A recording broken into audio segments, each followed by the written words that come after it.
მოგესალმებით ვიფასო მეგობრებო და მსმენელებო. დღეს კიდევ ერთხელ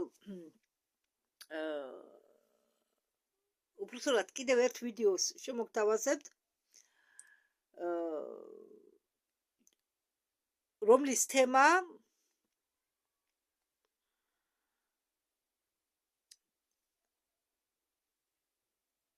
სხვა ცივილიზაციის რომი პირანესის გრავიურებზე პირანესი და ვასის გრავიურებზე. ხო, ორი ასეთი პიროვნება იყო, რომლებიც ადრე ხატავდნენ, ადრე სად იყო ესფერადი ნახატები, სად იყო ფოტოაპარატები და ხალხი ხატავდა გრავიურებს. მხატვრები ხატავდნენ გრავიურებს და ასახავდნენ ამ გრავიურებზე იმ დროინდელ სამყაროს და ცხოვრებას. და იყვნენ, არც მე ბევრი იყვნენ საკერველი ასეთი მხატვრები და პირანესი და ვასის გრავიურებს წარმოგიდგენ დღეს არხი ენშტეინ პაკაშეთ, რუსული არხია. თუ სინამდვილეში როგორი რომი იყო კატაკლიზმამდე და ამ პიროვნებას წამყვანს უნდა ჩვენ გვაჩვენოს, თუ როგორ შეიცვალა მაშინდელი სამყარო და როგორი გახდა ამ შემთხვევაში რომი, როგორი იყო ადრე და როგორი გახდა ახლა.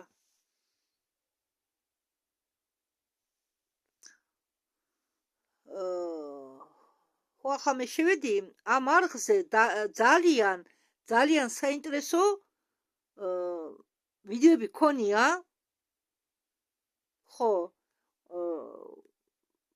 ბევრი გრავიურებთან დაკავშირებით, წამყვანი ხსნის გრავიურებს, თუ რა წარმოსახული ზედა. მოდით ახლა ჩვენ მე ეს ყველაფერი გადათარგმნილი მას, ხოლმე მე თქვენ უნდა განახოთ ფოტოები, გრავიურები უფრო სწორად. ფოტოები სად იყო ადრე? მას დავიწყოთ. მოდით ახლა მე თქვენ განახებთ გრავიურებს.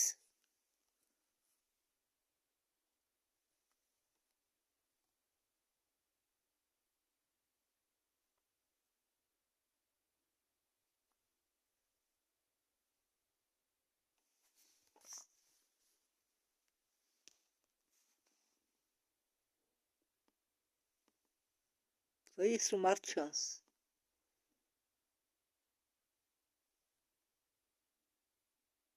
აქ გამოჩნდა. ეს არის პირანესის გრავიურები.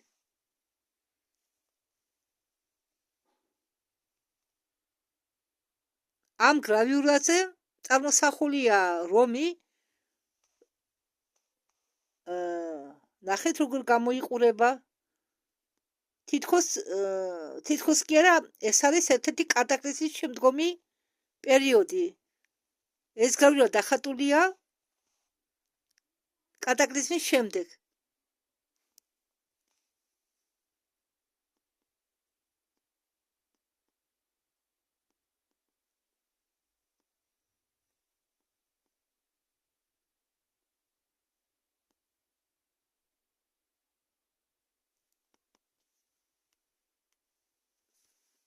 ეს თანამედროვე რომი.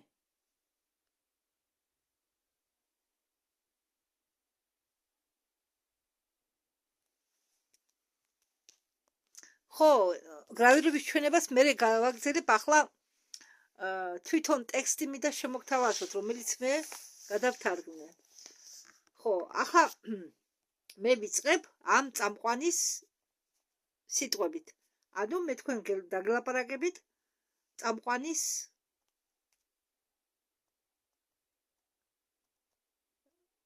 სიტყვებით და გადავთარგმნი, თქვენ მოგაწოდეთ მის ტექსტს.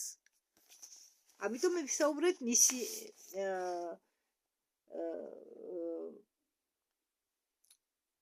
ამ პიროვნების მაგივრად. მეგობრებო, თქვენ ხომ არ გონიათ, რომ როდესღაც ძველი გრავიურები პირონეზის გამოიყურება ისე, ხო, ძველი რომი, რომელიც ასახულია პირონეზის და ვაზის გრავიურებზე, გამოისახება ისე, რომ თითქოს გლობალური კატასტროფა მოხდა. სამდროში მართლა მოხდა. ხო, მართლა მოხდა და პირონეზი დააფიქსირა ის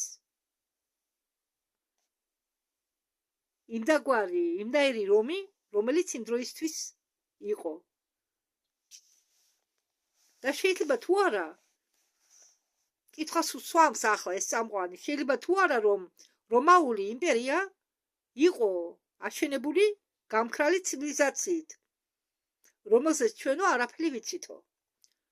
ისტორიკოსები გვეუბნებიან, რომ რომი არის ქალაქი აგურის, ბეტონის და პრიმიტიული ინსტრუმენტებისა, რომ ქალაქი გაშენდა მონებით და გენიალური, მაგრამ მაინც უძველესი ინჟინერიით. მაშინ ჩნდება უბრალოდ კითხვა. მხატვრები მე-18 საუკუნის მხატვრები, ხო, ეს ყველაფერი მე-17 საუკუნის ამბავია. ხო, და მხატვრები, ამ მე-18 საუკუნის მხატვრები გამოსახავენ რომს როგორც უზარმაზარ მეგაპოლისის ნანგრევს. თითქოს ახლახან დაანგრიესო. ჯოვანი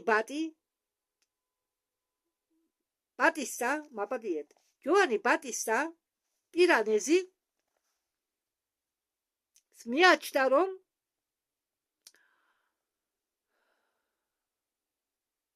მხატვარი, რომელიც თითქოს ადიდებდა მასშტაბებს, აძლიერებდა დრამას, ეთამაშებოდა პერსპექტივას, პირანეზის გულისხმობს წამყვან.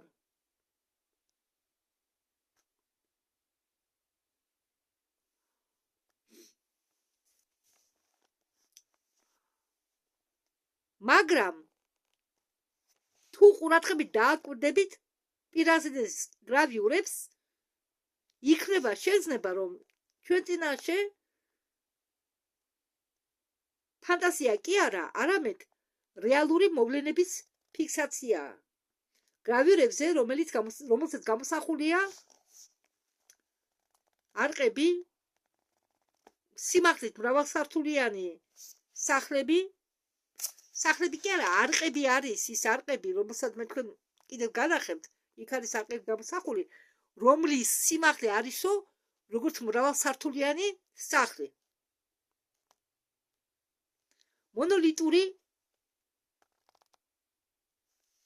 ბლოკების ამ არყების მონოლიტური ბლოკების გადატანა რთული ახლანდელ დროშიც კი, ახლანდელი საშუალებებითაც კი, მრავალრიცხოვანი კონსტრუქციები, რომლების დანიშნულება დღემდე გაუგებარია. ადამიანი ამ გამოსახულებებზე თითქმის შემთხვევითი დეტალია, თითქმის შემთხვევით მოხდაო. ამ ნანგრევებს შორის ისტორიკოსები ხსნიან ამას უბრალოდ ეს არისო სამხატვრო გადაჭარბება, ანუ მხატვრის ფანტაზიებიო. მასეთ სტილში არისო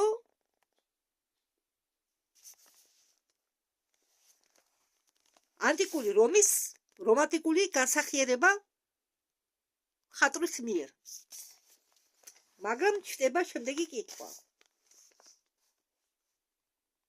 პირანეზიმ საიდან მოიტანა ეს სტილი?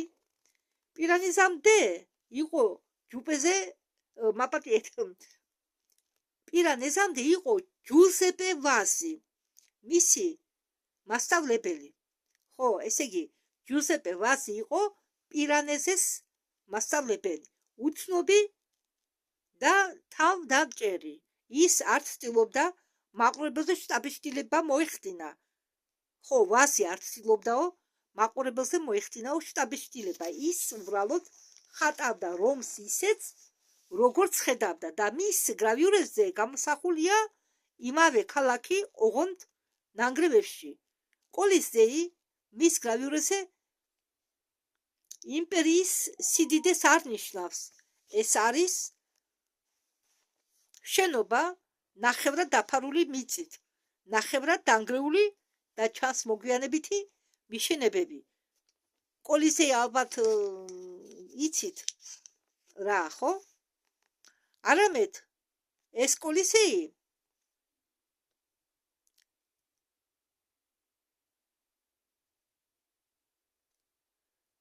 აღმოჩენილია და იმ დროისთვის არის მორგებული.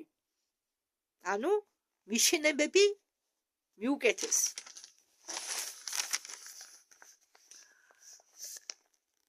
კონსტანტინეს არია გვარკვევებს მასშტაბით. კედლების სისქე, ესე იგი, სიმაღლე, ქვების მასა, ყველაფერი ეს გამოიყურება ნამეტანად დეკორატიული ძეგლისთვის. უფრო შეიძლება ითქვას, რომ ის არის კონსტრუქციის ელემენტი,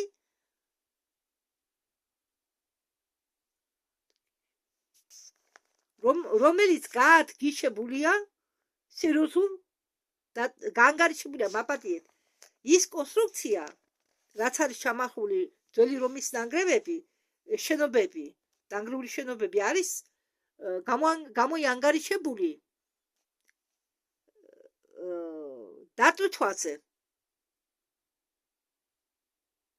დატვირთვებზე უпростоრად და თითქოს ქალაქის ზედა ნაწილი იყო განადგურებული.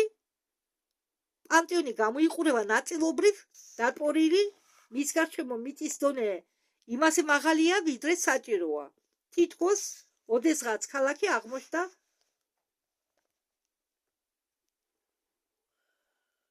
დატბორილი, მოტანილი შლაკებით, მიწით და ასე შემდეგ. გაწმენდილი იქნა, შემდგომ მოგვიანებით იქნა გაწმენდილი. ანტონინას და ფაუსტინას ტაძრები უჩვენებენ მნიშვნელოვან დეტალს. ანტიკური ნაგებობა, რომელიც ჩაშინებულია ამ ნაგებობებში, ამ ნანგრევებში, ამ ანტიკური ანტონინას და ფაუსტინას ტაძრების ნანგრევებში გაშენებულია ეკლესიები.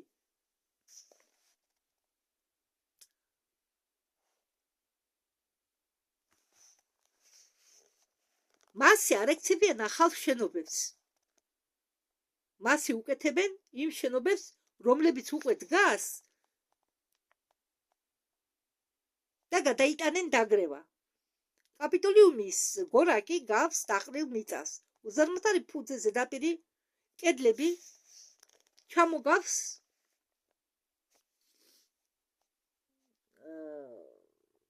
რაღაც კონსტრუქციებს, რომელზეც ეყრდნობა თითქოს შენობა და არა ფასადებს.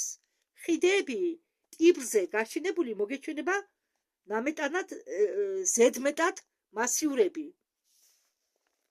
ხო, ძველი გაშენებული ხიდები ტიპზე ძალიან მასიური მოჩანსო. მასეთი სიმძიმის ამტანობის შესაძლებლობით აკვედუკები მიდიან სიცარიელეში და გამოიყურებიან როგორც ფრაგმენტები ერთიანი სისტემისა, რომლის დიდი ნაწილი გაქრა. გაჩვენეთ, ამ აკვედუკებს გაჩვენებთ. თქვენ წინაშეა გრავიურა აზიაში. აზიას გრავიურა უпростоრად. მე ქვეყანა მეგონა და აზია მხატვარი ყოფილა ასეთი, რომელზეც აღბეჭდილია მინერვას ტაძარი, რომის ძველ მიწაზე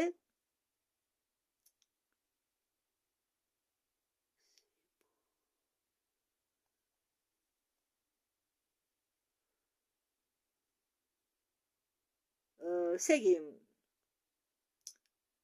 ქალღმერთი, რაც კი ხელობა არსებობდა, ამ ხელობების ქალღმერთი და სტრატეგიების ქალღმერთი, რომლის სახელი ათლებდა ამ ქალს,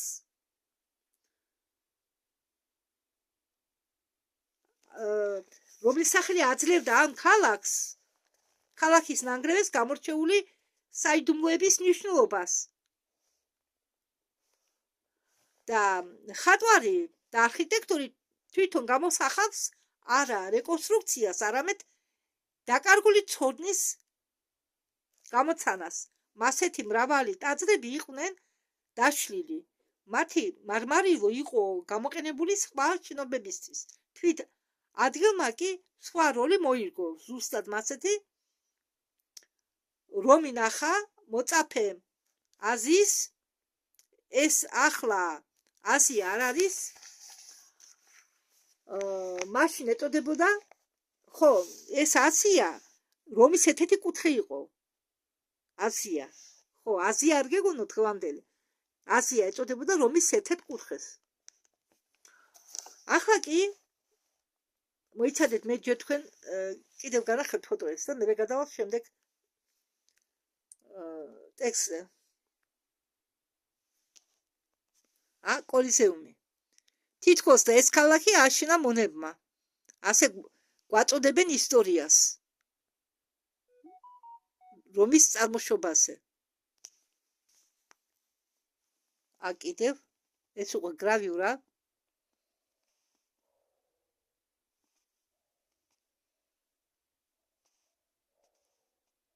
ისე რა ნიჭიერი მხატვრები იყო ამას ყველაფერს ნიჭი უნდა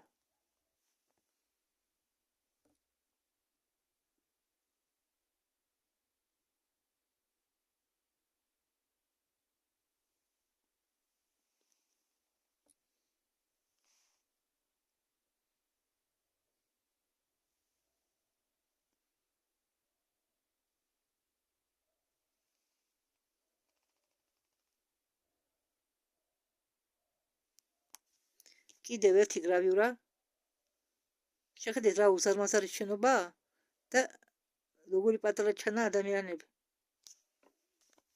თქო რომ არკებზე მე გიყვებოდით აი ამ არკებზეა საუბარი ამ არკებზე და ეს არკების სიმაღლით არისო მრავალ სართულიანი შენობების სიმაღლის წარმოგიდგენიათ ეს იმიტომ ხდება იმიტომ ამხელა ეს შენობები რომ ეს არის გაშენებული გოლიათებით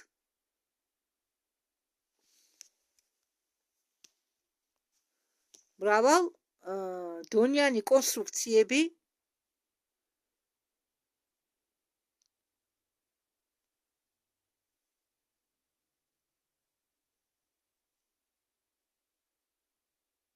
თქვენ შეგიძლიათ ინტერნეტში ცალკე ნახოთ შეიყვანოთ პირანეზი, ვაზი, გრავიურები და მოძებნოთ და კარგად დაათვალიეროთ. ეს არის აკვედუკები. ნახეთ რა მხელა აკვედუკებია, ძველი ხიდეები. სამხელა, ეს არის აკვედუკები. აი ეს და ამ ფოტოებს, გრავიურებს, რომელიც მე თქვენ გაჩვენეთ, ადამიანი ისე გამოიყურება ამ უზარმაზარი შენობების ნაგებობების გვერდით, რომ ისეთი შტაბის შლება რჩებაო, რომ ადამიანი აქ არის უსტუმარი.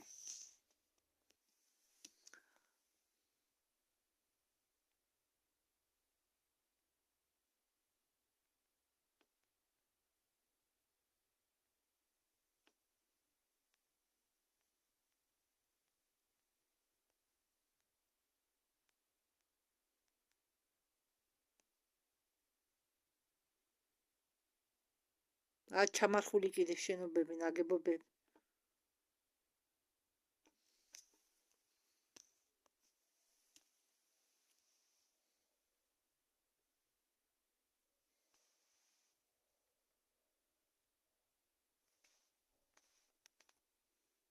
მოგეთ მიწაშია ჩამარხული, ნახეთ.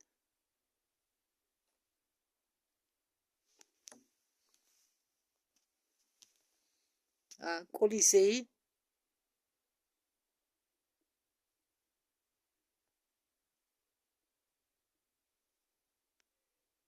ნახეთ როგორი ჩამარხულია.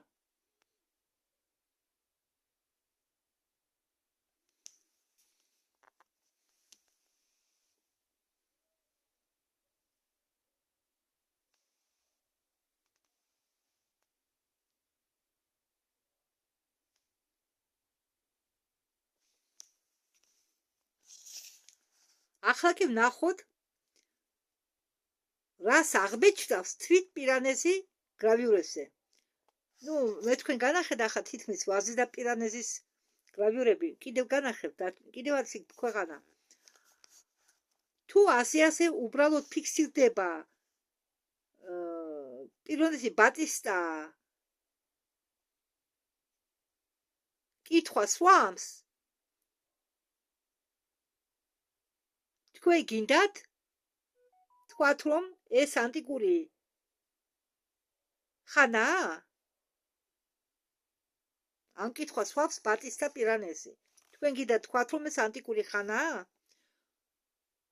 პოლისი მის ნახატებში არის უზარმაზარი გარსი რომლის შიგ ცხოვრობს ხალხი ქვედა დონეები დაფარულია მიწის ქვეშ არყები ისე გამოიყურება თითქოს გრუნტში ჩაიძირაო არყა გამოიყურება არა როგორც დამოუკიდებელი ძეგლი არამედ როგორც ფრაგმენტი რაღაც დიდი ძეგლისა ძალიან მასიური ძალიან რთული სტრუქტურისა მოდით ახლა ვნახოთ პირანეზის გრავიურაზე რომელი ფორუმის გამოსახულებით ეს არის ანტიკური ქალაქის ცენტრი მე განახეთ თქვენ ფორუმი გამოიყურება როგორც ცენტრალური ადგილი რომელსაც გადაიტანა მასშტაბური ნანგრევები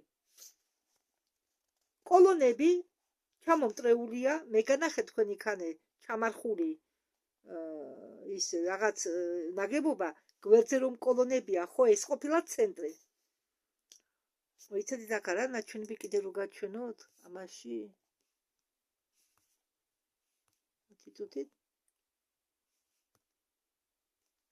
ათიტუტით განახებთ ახლავე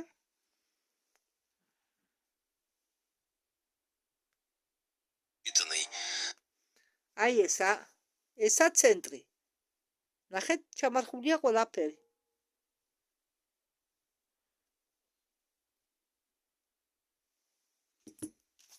და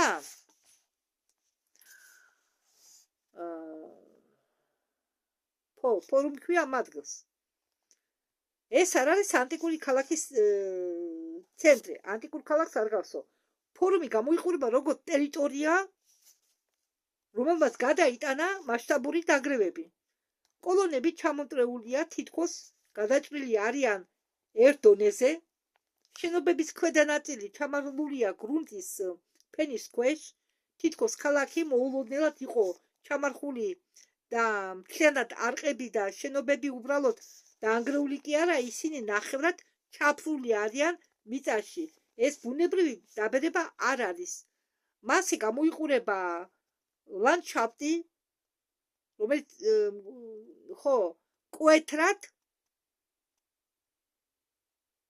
ნანგრევის შემდეგ ან წყალდიდობების შემდეგ ან ტალახიანი ნაკადების შემდეგ რაც ხოლმე წყალდიდობას მოყვება ან მეწყერს თუ ძლიერმა წვიმებმა არ გამოიწვიეს მეწყერის ჩამოტეხვა ჩამოშლა მიწის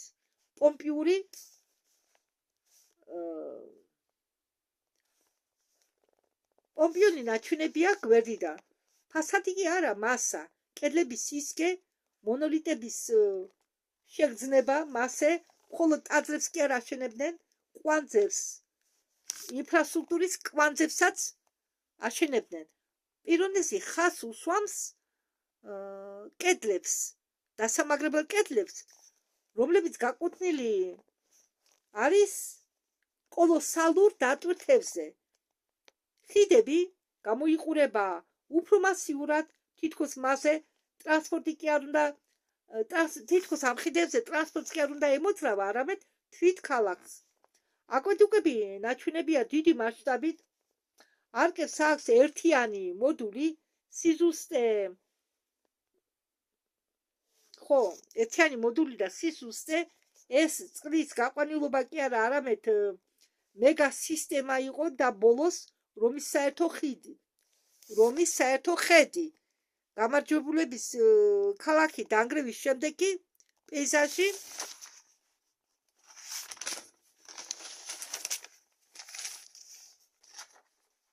ნაჩვენებია.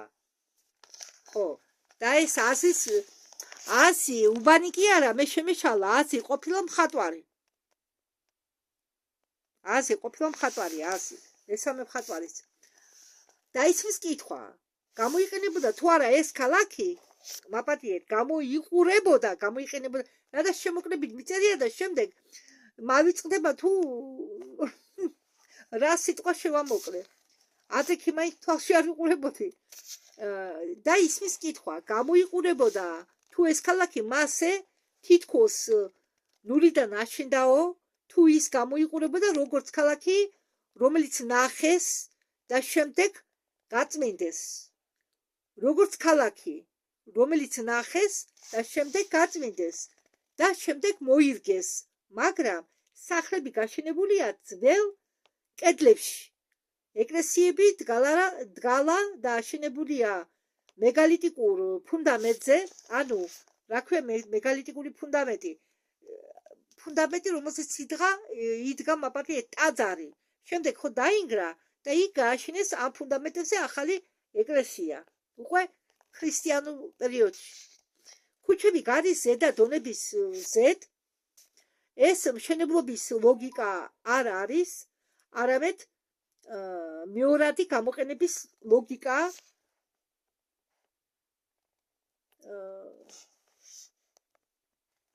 ხო და ეს ყველაფერი მხატვრების თვალში მრავალფენიანია. პირველი სართული მიწის ქვეშ არის განლაგებული ფანჯრები ნახევრად ჩაფლულია მიწაში. არყები ჩადიან გრუნტში, მასზე არ გამოიყურება ჩვეულებრივი დაბლება, მასზე გამოიყურება ქალაქი, რომელიც აღმოჩნდა კატასტროფის დონეზე დაბლა. ოფიციალური ვერსია ამტკიცებს, რომ ეს ყველაფერი ააშენეს რომაელებმა. მას საინჟინრო გადაწყვეტილებები რატომ გამოიყურებოდა ზუსტი ანგარიში. კედლების სისქე რატომ არის იმაზე ფსკელი, ვიდრე საჭიროა, რატომ არის აკვედუკები გაანგარიშებული ქალაქზე, რომელიც არ არსებობს. ეს არ გავს ევოლუციურ ტექნოლოგიას, ეს გავს მეკიდრეობას და კიდევ ერთი დეტალი. ნანგრევები გრავიურებზე გამოიყურებიან ძალიან ახრიცებურად. მკვეთრი კუთხეები, თანაბარი ნატეხები, მინიმალური ეროზია, მასზე გამოიყურებიან ნაგებობები, რომლებიც დაინგრა რამდენიმე 100 წლეულის უკან, მაგრამ არა 2000 წლის უკან. და აქ მნიშვნელოვანია მთავარი რამ გაიგოთ, ვასი და პირონესი არ იყვნენ ალტერნატიული ისტორიკოსები. ისინი მეცნიერებთან არ კამათობდნენ, ისინი ხატავდნენ იმას, რასაც ხედავდნენ. ორივე ვაზიც და პირანეზიც, ვაზი იყო პირანეზის მასწავლებელი. ხო, მაგრამ ორივე სხვადასხვა ტექნოლოგია ჰქონდა და ვაზი ხომ უფროსი იყო და დასაკვირველია, ვაზი ხატავდა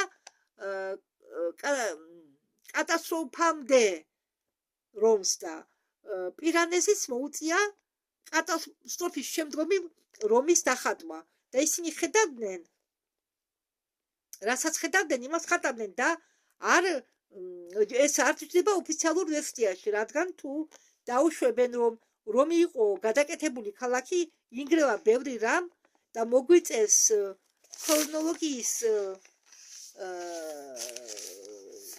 სიცარიელის შევსება, დაკარგული ტექნოლოგიების ნახვა და კატასტროფა, რომელზეც საუბარი არ სურთ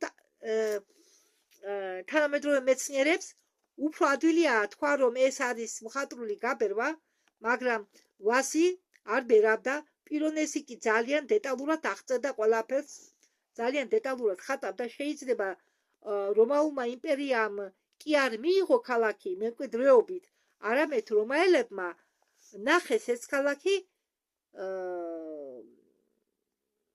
შემდეგ გაწმინდნენ ქალაქები, რაც სიმართლეს შეესაბამება, ქალაქები უფრო არის გაწმენდილი, შემდეგ შეასახლეს დარჩენილი მეგა სტრუქტურები და ისტორია დაიწერა თავიდან, გადააკეთეს ისტორია.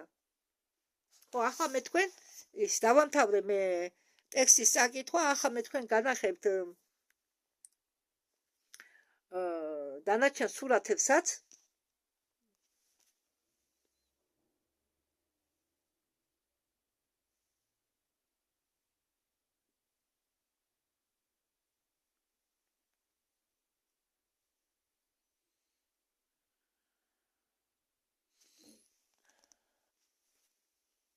კიდევ შეგახსენებთ, რომ თქვენ შეგიძლიათ ინტერნეტში ნახოთ გრავიურები ნებისმიერი ხატვის, უბრალოდ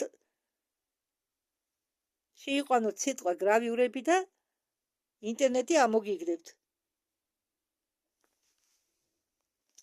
ეს არის კაპიტოლიუმის გორაკი. გამოსულება ახლა. ხო, აგე, ეს არის კაპიტოლიუმის გორაკი.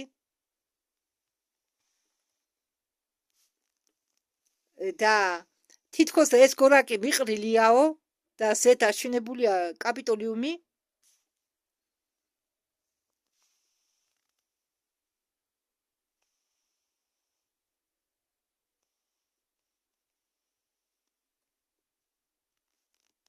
სხვათა შორს არ აქვს ჩვენ წასასვლელი. ქუთაისში არის ბევრი ჩაძირული სახლი, ძველი ნაშენები. არის თბილისში ბევრი ჩაძირული სახლი, მიწიდან ნახვარი ფანჯარა რომ მოჩანს. და ბევრი კატაკლიზმები მოხდა, იგივე ორი მთვარის დაანგრევა და დაცვენა მიწაზე, ლელას და ლელიასი და პატასი. აქედან გამოწვეული ტყავდიდობები, რომელსაც შეეძლოთ ნალექი წამოიღო, ყველგან გაეტანა და ყველაფერი დაეფარა. იგივე რუხის ციხე ავიღოთ, რა ჩანს? რუხის ციხეს თუ დააკვირდებით, მარტო ზედაპირი ჩანს, ზედანაწილი და ერთი ამოჭრილი კედელი. მეტი არაფერი არ ჩანს, ხო? ეს ის ჩაძირულია და ის მდინარე არა რთული მისახვედრი, რომ მოგვიანებით ამ მდინარემ, რომელიც გადის იქ რუხის ციხეს, მოგვიანებით გაიკეთა კალაპოტი. ბევრმა მდინარე მიცვალა პირი კატაკლიზმების შემდეგ, ძალიან ბევრმა.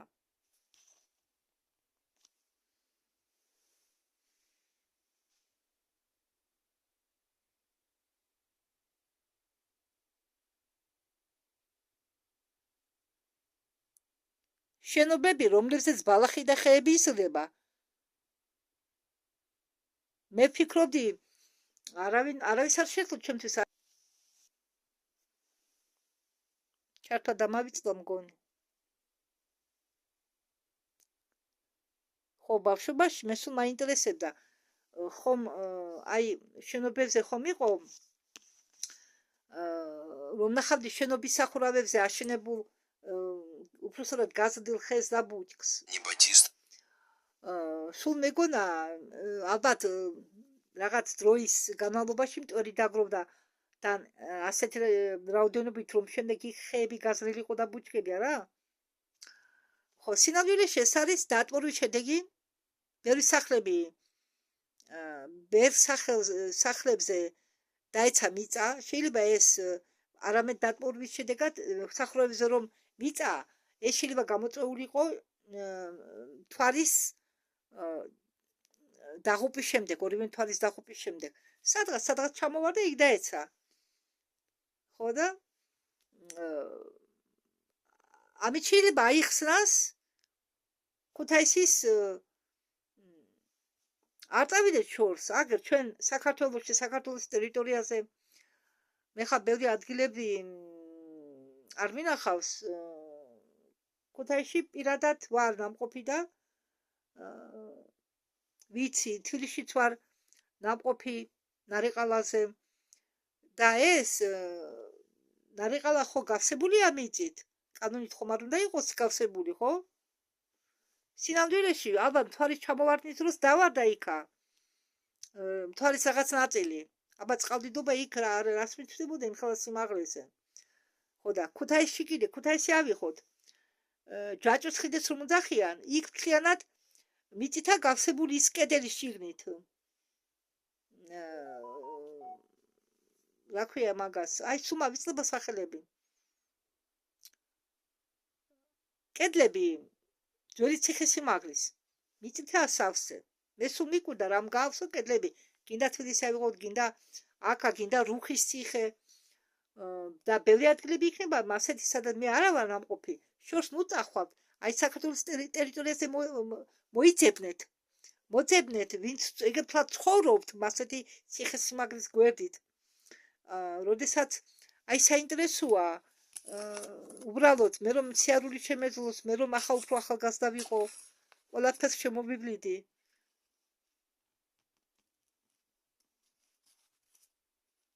როგორ წუხვა რომ ცხოვრების პირობების გამო მე ფიზიკური საშუალება არ მქონდა ფიზიკურად რომ გავსულიყავი სადმე ისეთ ტერიტორიებზე, რომელიც წარმოადგენს ჩვენ ისტორიას. ძალიან ნანობ ამას, მაგრამ ახლა ინტერნეტის საშუალებით მე ამას ყველაფერს აღვიდგენ ხოლმე. ისე ინტერნეტს მეორე პლუსიც აქვს. ყველაფერს აქვს უარყოფითი და მინუსი. როდესაც მე თქვენ ბალანსზე გელაპარაკებით, სულ როდესაც შენ არ ხვებ ბალანსს, რაშიც არ უნდა არღვევდე, ეს ძალიან ცუდია. ყველგან და ყველაფერში უნდა დაიცვა ბალანსი.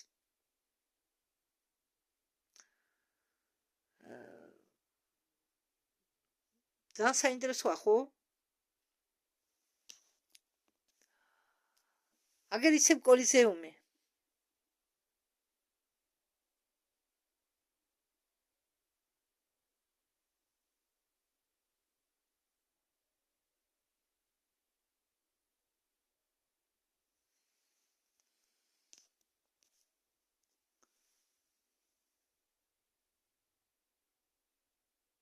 ნახეთ არკები, როგორა ჩაძირული მიწაში, ჩაფლული მიწაში.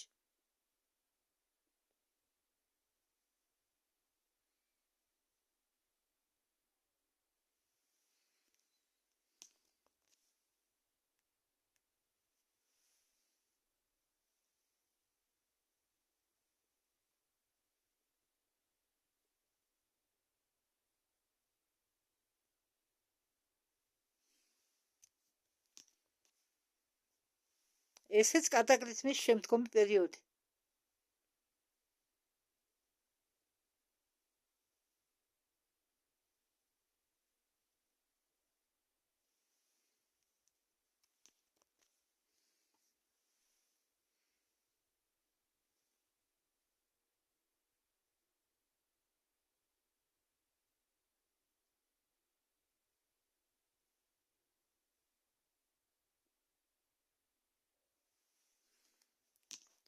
ახ, მაპარტიეთ, ხანდახან არ ისმის აზია კი არა, ვაზი იყო. აქ ორ პიროვნებასია მარტო საუბარი, მე აზიას გავიძახე, აზია კი არა, ვაზი. მაპარტიეთ, ვაზი და პირანესი. ვაზი იყო პირანესის მასწავლებელი. ზოგჯერ ცუდად ისმის, რობოტი ხანდახან ყლაპავს. აგერ კიდევ ერთი გრავიურა. გრავიურები ქვეყანადებს ინტერნეტში. თუ გაინტერესებთ, შეგიძლიათ შეისწავლოთ. თუ და გაინტერესათ ამ ამბავმა, მაგრამ თბილისზე რო არცად არაფერი არა ნათქვამი.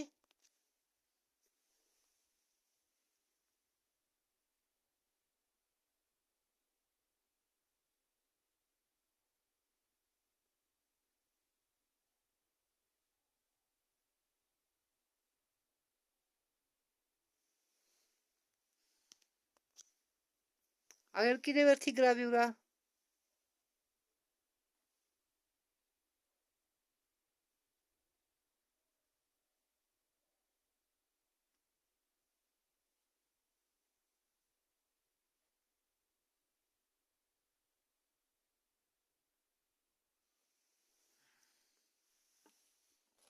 ჩემ ფოტოს ვაგდებ ხოლმე. ეს მე ვარ. ახალგაზრდობაში. კარგი, მოდით მე ამით დავამთავრებ.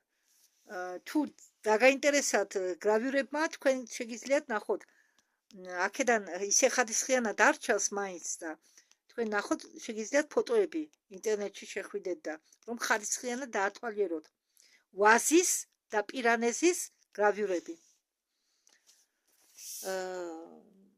მე მაქვს კიდე ერთი საინტერესო თემა, ოღონდ აი ფიქრობ, ავტვირთო, არ ავტვირთო, რადგან აქ არის ეს თემა დაკავშირებულია ისევ კალენდრებთან, მაგრამ არა ისე როგორც წინა ვიდეოები გადავიღე. უფრო აქ არის საუბარი ორ კალენდარზე. ერთი გრიგორიანულ კალენდარზე და მეორე სისტემურ კალენდარზე. და თუ რა როგორ უნდა გავაკეთოთ ჩვენ არჩევანი. ჩვენ უბრალოდ ბუნების კალენდარ და სისტემის კალენდარ შორის, მაგრამ ეს უკვე სხვა თემაა. მე მინდა ესეც ავტვირთო, მაგრამ ფიქრობ ავტვირთო, არ ავტვირთო, ძალიან რთულია გასაგებად. მე თვითონ ძალიან გადავიხარე ამას ვთარგმნილი, იმიტომ რომ აქ არის საუბარი სისტემაზე. როგორც გითხარით, სისტემა როგორც იშლება ძველი სისტემა, ისე განახლდება ახალი სისტემა. ავსებს იმ ძველი სისტემის სივრცეს. ხო და ძველი სისტემა მაინც მიდის, მაგრამ მე მაინც მინდოდა თქვენზე წარმომედგინა ეს ვიდეო, იმიტომ რომ ხო ცოტა რთულია, მაგრამ ძალიან საინტერესოა და მე მაინც ავტვირთავ ამას და თვითონ გადაწყვეტეთ ღირდა თუ არა ამ ვიდეოს ატვირთვა. კარგი, დროებით. შემდეგ შეხვედრამდე. მადლობა ყურადღებისთვის.